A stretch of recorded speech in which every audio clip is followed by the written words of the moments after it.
అందరికీ నమస్కారం అండి. నేను సనపల్లి సురేష్ కుమార్, ఆమదాల వసూలు నియోజకవర్గం. నా మీద 149/2024 అని చెప్పేసి ఒక సోషల్ మీడియా కేసు అక్రమంగా బనాయించారు. ఒక యూట్యూబ్ ఛానల్లో ఇస్తున్నటువంటి ఇంటర్వ్యూకి దాని కింద ఏదో కామెంట్ పెట్టానని, దాని మీద లోకల్ ఎమ్మెల్యే మీద ఏదో కామెంట్ పెట్టానని చెప్పేసి బిఎన్ఎస్ 196, 352, 353, 67లో 6, 67లో 7 ఆఫ్ ఐటీ యాక్ట్ బూర్జా ఈ దిగువను ఉదాహరించిన మీపై వచ్చిన ఫిర్యాదుపై క్రైమ్ నెంబర్ 149/2024లో 196, 352, 353 బిఎన్ఎస్ సెక్షన్స్ 67లో 6, 67లో 7 ఐటీ యాక్ట్ కింద బూర్జి పోలీస్ స్టేషన్ నందు కేసు నమోదు చేయడం అయింది. సదరు కేసు తదుపరి విచారణ నిమిత్తం 3వ తేదీన 10 గంటలకు inspector of police Amadala circle వద్ద హాజరు కావాల్సిందని పోలీస్ నోటీస్ ద్వారా తెలియజేస్తున్నాము. ఇందులో తప్పిన యెడల తదుపరి చట్టపరమైన చర్యలు మీపై తీసుకోబడునని ఈ నోటీస్ మూలంగా మీకు తెలియజేయడమైంది. Inspector of police Amadala circle అని చెప్పి ఇలా నాకు ఏదైతే 2వ తారీఖున ఆమదాల సర్కిల్ ఇన్స్పెక్టర్ గారు ఫోన్ చేసి మీరు కేసు ఉందండి విచారణకు రావాలని అంతకుముందు వారం రోజుల క్రితమే నాకు చెప్పడం జరిగింది. అసలు దేనికోసం రమ్మంటున్నాను, నాకు ఈ కేసు అని ఏం చెప్పలేదండి. దీని మీద మీరు పలానా దీని మీద విచారణకి రావాలి, దీని మీద విచారణకి మీరు హాజరు అవ్వాలనడం వల్ల నేను నోటీస్ అడిగాను. నాకు 2వ తారీఖున పంపించారు, 3వ తారీఖున హాజరయ్యాను. అంటే వెళ్ళిన తర్వాత ఏదైతే రెవెన్యూ సిబ్బందిని కూడా పిలిపించారు. రెవెన్యూ సిబ్బంది సమక్షంలో అడిగారు, మీరు ఇలా సోషల్ మీడియాలో వచ్చిన దాని మీద మీరు ఇలా కామెంట్ పెట్టారు, దీని మీద ఫలానా ఎవడో తెలియదు ఆవిడ కిల్లి ప్రసాద్ అని చెప్పేసి ఒక వ్యక్తి మీ మీద ఇలా కంప్లైంట్ చేశాడు, దీని మీద మీరు ఎవరండి, ఎవరి గురించి మాట్లాడాను, నేను ఎవరి గురించి మాట్లాడాను, నేను ఎవరి గురించి కామెంట్ పెట్టాను, వాడి సంబంధం లేనుడు ఎవడో పెడితే మీకు ఎలా అవుతుంది, అసలు ఏంటి దాన్ని కదేంటి, ఎవరి మీద ఎవరైనా పెట్టొచ్చునా, అలా అయితే ప్రతిసారి రాజకీయ పార్టీలో ఉన్నప్పుడు ఇటు అటు పెడతారండి. నేను తెలుగుదేశం పార్టీలోనే ఉన్నానండి, గతంలో కూడా అది నేను ఎవరికి బూతులు కానీ నోటుకు వచ్చినట్టు కానీ అది కుటుంబాన్ని విమర్శించి కానీ ఇంకో రకంగా నేను మాట్లాడలేదు. అసలు ఏం జరిగిందో కూడా తెలియదు.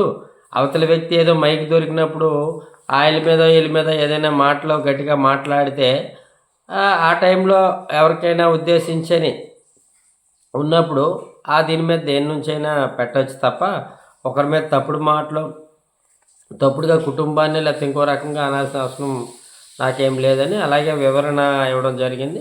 రెవెన్యూ సిబ్బంది సమక్షంలోనే అది స్టేట్మెంట్ రికార్డ్ చేశారు, ఫొటోస్ వీడియో ద్వారా చేసుకొని నాకేదైతే ఉందో అది 41 నోటీస్ ఇచ్చారండి. ముందు పాత కేసులు కూడా కొన్ని కోర్టులో రాజీ అయిపోయినవి, దానికి సంబంధించిన పాత కేసులు ఎఫ్ఐఆర్లు అవన్నీ తీసి దాని మీద అవన్నీ దీంతో కలిపి చేశారు.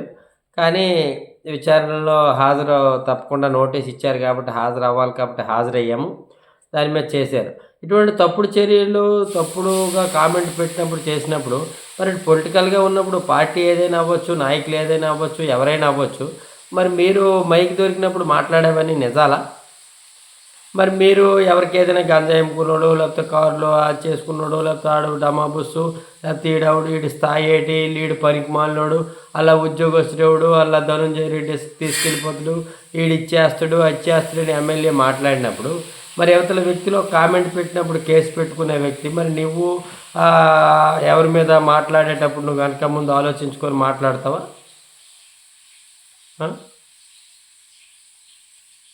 ఎవరికైనా నువ్వు మాట్లాడచ్చు, నీ అధికారులలో ఈ కక్ష సాధింపులు ఈ కేసులు దీనికోసమేనా? గెలిచి 6 నెలలు అయింది, ఇప్పటి వరకు ఇవే ఎలా సంపాదించుకోవాలి, ఎక్కడి నుంచి దేని నుండి డబ్బులు వస్తాయి, లేకపోతే ఇంకేం చేయాలి, ఎవరు తిరగబడిన వాళ్ళని ఎలా ఇబ్బంది పెట్టాలి, ఏదైనా ప్రశ్నించిన వాళ్ళని ఎలా కేసులు పెట్టాలి, అది కూడా డైరెక్ట్గా కాదు, దేనికి పనికిరాని ఎక్కి తొక్కి పనికిరాని పనికి మాలతో కేసులు పెట్టించడం. ఇవి తప్ప ఏమి కనిపించట్లేదు. మీరు మాత్రం మాకు, మా కుటుంబాలకి, మా ఫ్యామిలీ విషయాలు కానీ ప్రతి ఒక్క దానికి కూడా 420లని, పనికిమాలినోళ్ళని నోటికొచ్చినట్టు ఏదైనా మాట్లాడవచ్చును. మేమెన్ని కేసులు పెట్టాలి?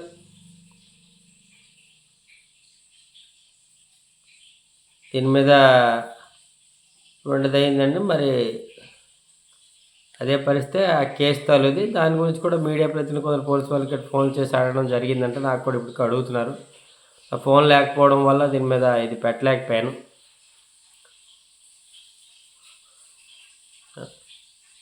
జరుగుతుంది ఇది కనీసం 3 నెలలు అవుతుంది. అప్పుడంతా ఇసుక మీద ప్రశ్నించామని చెప్పేసి అదేని చెప్పేసి కార్ని అంతా అలా చేసేసిన తర్వాత ఇప్పటివరకు పోలీసులు ఎటువంటి చర్యలు లేవు. దాడి చేసిన వాళ్ళ మీద లేవు. కానీ ఏదో ఇంత కామెంట్ పెట్టారు, అది పెట్టారని కేసులు పెట్టినట్టు మాత్రం నోటీస్ ఇచ్చి మమ్మల్ని రమ్మని పోలీసులు. మరి మా మీద జరిగిన దాని మీద కూడా అలానే చేస్తే బాగుంటుంది. పోలీసుల మీద మాకు ఇంకా నమ్మకం ఉంది, చట్టం మీద మాకు నమ్మకం ఉంది. కనీసం ఆ నమ్మకాన్ని నిలబెట్టండి. ఏదో జరుగుతుంది, నలుగురికి మంచి ఏదైనా చేద్దాము, రాజకీయాల ద్వారా రాజకీయాల్లోకి రావడం వల్ల అనుభవిస్తున్న చాలు. అలానే తగ్గిపోయింది ఏం లేదు. ఇలాంటి వాటి కాదు ఎన్ని చేసుకున్నా తగ్గిపోయింది ఏం లేదు. ఎందుకంటే తప్పు చేయట్లేదు కాబట్టి. తప్పు చేయనంత వరకు ఎవరి దగ్గర భయపడిన పని ఏం లేదు.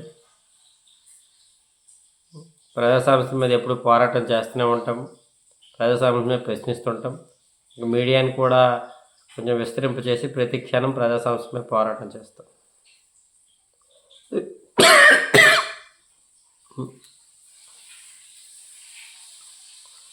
రాజకీయాల్లో విమర్శకు ప్రతి విమర్శలు ఉంటాయి. మరి దీని మీద మీరు ఎంతగా ఫీల్ అయిపోయి ఏదో అక్రంగా కేసులు పెడితే ఇంకేదో ఏముంది తప్పేం? మేము ముందు మైక్ పెడితే ఏదో అమ్మవారు ఫోన్ కాల్లాగా వచ్చినట్టు మాట్లాడే నాయకులు ఉన్నారు. మరి మనిషికి ఒక రూల్ ఉండదు కదా. మీరు కూడా కొంచెం అదుపులో ఉంటే యువతల వ్యక్తులు కూడా అదుపులో కామెంట్లు కాదు ఇంకా మాట్లాడడం కూడా ఉంటుంది. ఎక్కడితో కొంచెం తెలుసుకొని ప్రవర్తిస్తే బాగుంటుంది అనేసి అనుకుంటున్నాం. ఏమంత తప్పేం చేసాము, ఎందుకంత ఏదో ఇబ్బంది పెట్టాల్సిన అవసరం వచ్చింది? ఆల్రెడీ ఎంతోమంది తెలియక, వ్యక్తిత్వాలు తెలియక ఏదో జరిగిపోతుందని చెప్పేసి పడుతున్న పాటలు చాలు. చాలామంది ఈరోజు ఏం తినలేదు. ప్రభుత్వం వచ్చి 6 నెలలు అయింది. ఇవే తప్ప ఇంకేం లేవు. సిమెంట్ రోడ్డు వేసాం, ఇది వేసాం, కాలు వేసామంటే అన్ని దగ్గరలో వేసేవి. ఒక మిల్లర్ పనివాడికి చెప్తే నల్లోళ్ళు పెక్క నల్లోళ్ళు ఎస్కేసి వేసుకుంటారు. ఎవరైనా ప్రభుత్వం ఇచ్చిన నిధులు మరి మనం మింగేయడానికి అవ్వదు కదా. పంచాయతీలకు ఇవ్వాలి, పంచాయతీలో పడుతున్నవి కూడా చేయాలి. కాబట్టి అవన్నీ కామన్గా జరుగుతూ ఉంటాయి. నియోజకవర్గ స్థాయిలో యువతకు ఉపాధి ఎలా కల్పించాలి, ఏమైనా కంపెనీలు ఎలా తీసుకురావాలి, ఇక్కడ ఏం చేయాలి అనే దాని మీద కొంచెం దృష్టి పెట్టి నియోజకవర్గాన్ని అభివృద్ధి బాటలో నడిపించడానికి మీకు ప్రజలు ఒక అవకాశం ఇచ్చారు. దాని మీద పనిచేస్తే బాగుంటుందని తెలియజేసుకుంటూ సెలవు తీసుకుంటున్నాం. సోషల్ మీడియాలో మాట్లాడితే సోషల్ మీడియా కేసుదా? ఎన్ని కేసులు పెడతారు? దయచేసి ఇక్కడికైనా కొంచెం ప్రశాంతంగా ఉంచండి. ఇలాంటివన్నీ పెట్టినా తప్పు చేయనంత వరకు పోరాటం అనేది చేస్తూనే ఉంటాం. తెలియజేస్తున్నాను అందరికీ.